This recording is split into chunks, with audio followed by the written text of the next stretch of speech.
Centrándonos en el presupuesto general del Estado, en primer lugar, algo que ya también avanzábamos cuando las cuentas se presentaron. Hay una corresponsabilidad entre el Partido Socialista y el Partido Popular en estas cuentas que nacen con una merma con relación a las anteriores de 5.000 millones de euros que al final sirven para mantener el corset de la austeridad y mantener el rumbo fijo del control del gasto y de la inversión pública, que luego condiciona la distribución de los recursos y las prioridades que puedan atenderse con ellas. Hay una tendencia que se consolida de manera preocupante, esa percepción de poner menos dinero público a disposición de los servicios, a disposición de la infraestructura, a disposición de la diversificación del modelo productivo,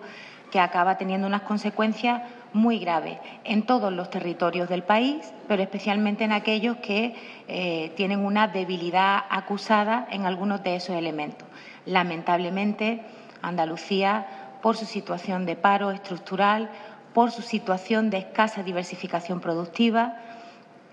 y por la situación de los millones de andaluces y andaluzas, esos datos de pobreza, de exclusión social, evidentemente es uno de los territorios más afectados por este corsé, por ese techo de gasto, por ese reparto del déficit que ha sido pactado previamente por Partido Socialista, Partido Popular, también por Ciudadanos, colaboradores necesarios de todo lo malo que pasa en nuestro país de un tiempo para acá. Abundando en ello, probablemente lo que más se ha comentado, porque es cierto que tiene una incidencia inequívoca en Andalucía, es el descenso brutal de la inversión pública. Estamos cada vez más lejos de que se cumpla el Estatuto de Autonomía con relación a la distribución de recursos públicos para infraestructura que debiera equipararse al volumen de población del territorio.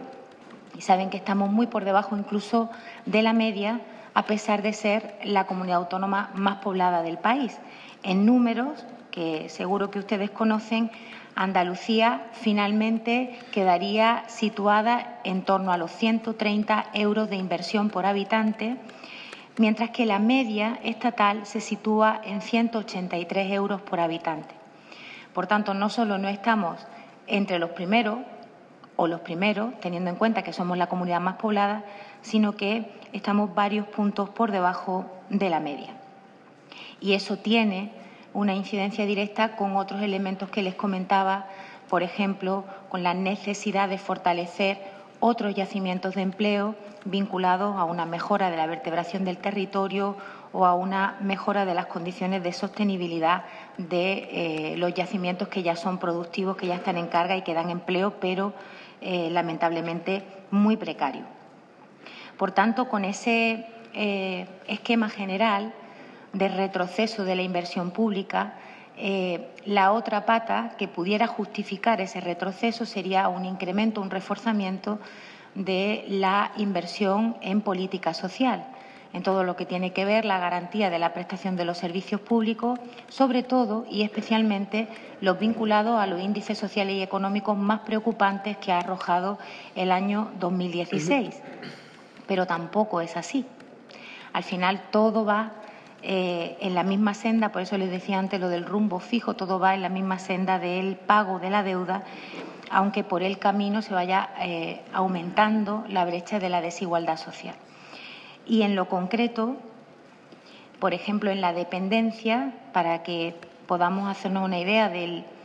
la dificultad añadida que vive Andalucía con ese retroceso en las políticas sociales, podemos estar hablando en torno a 103.000 personas que, teniendo reconocido el derecho a la prestación de la dependencia, todavía no están acogidas al sistema y, por tanto, no reciben ningún tipo de prestación en aplicación de esa ley. Y de ellos, al menos una cifra muy cercana o algo superior a 65.000 personas están en dependencia moderada. El resto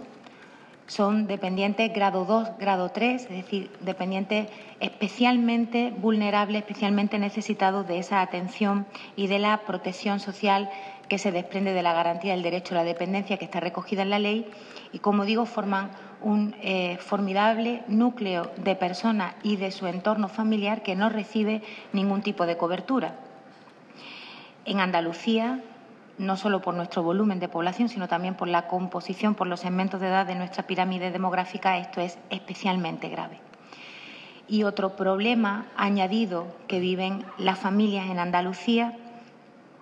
y que se ceba especialmente con los menores, con las menores, el problema de la pobreza infantil. Saben que desde Izquierda Unida en Andalucía llevamos mucho tiempo muy preocupadas con esta situación. Saben que promovimos la creación de una comisión no legislativa para que trate ex proceso los temas que tienen que ver con la infancia, que se sustanció recientemente con el respaldo de todos los grupos,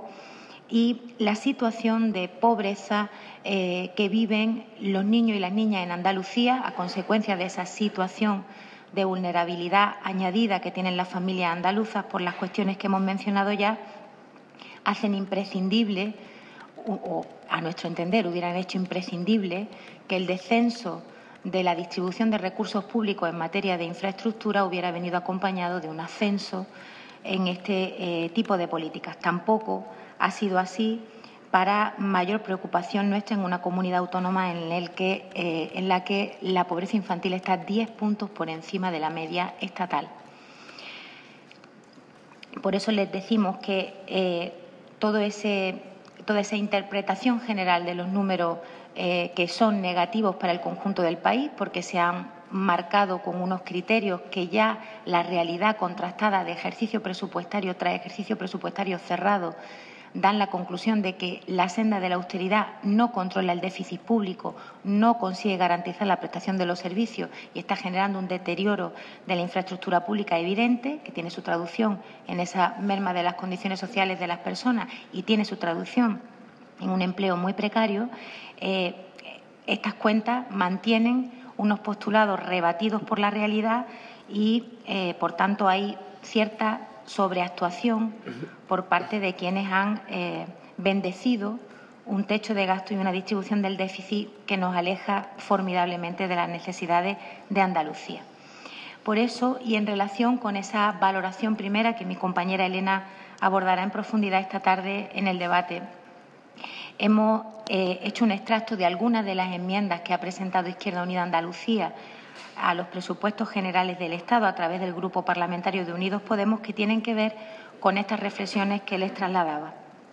Por un lado, el Plan Extraordinario de Empleo de Andalucía, que saben que Antonio Maillo ya intercambió impresiones sobre ello en una sesión de control con la presidenta. Las ayudas coyunturales no sacan a Andalucía de los problemas de largo recorrido,